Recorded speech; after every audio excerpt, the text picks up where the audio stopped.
A Illa de Arousa tamén se suma aos actos conmemorativos do 8 de marzo. A localidade acollerá mañá a partir das 6 da tarde unha marcha pola igualdade real entre homes e mulleres. A concentración partirá da Lonxe terá como punto de destino o Concello. Pola súa banda, o Goberno local trasladará o venres ao seu acto central un concerto reivindicativo do grupo poético feminino Aldaolado. Será a partir das 9 no auditorio do Concello.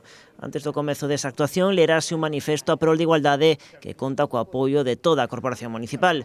O alcalde da localidade reivindica que a illa é un concello que dende o seu nacemento sempre reivindicou a igualdade entre homes e mulleres. Dentro do noso concello sempre levamos toda a historia do concello de Illa de Arousa desde o ano 1997 que estamos aquí segregados, propugnando pois pola liberdade, pola igualdade das mulleres non só no ámbito laboral, sino en todos os ámbitos, e este ano aproveitamos tamén desde o Partido Socialista a celebración deste día pois para incidir nos problemas de brecha salarial que aínda persisten en España, non?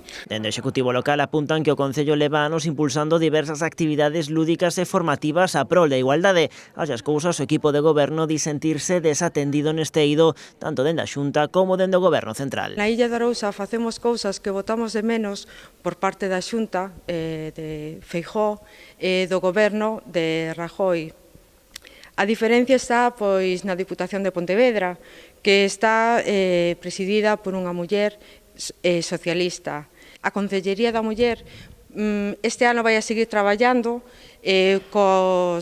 gracias ás subvencións para seguir coas actividades e obradoiros fomentando a igualdade e contra a violencia de xénero, que incluso gracias a iso tamén podemos elaborar o primeiro plan de igualdade que temos agora na Illa de Arousa. Sobre a folga feminista de mañá, o Goberno local di apoia a iniciativa e convida a veciñanza a que secunden o paro. Apoiar estas reivindicacións, acudir á folga, efectivamente, é un dereito establecido constitucionalmente que o Grupo de Goberno, efectivamente, pois, con ocasión da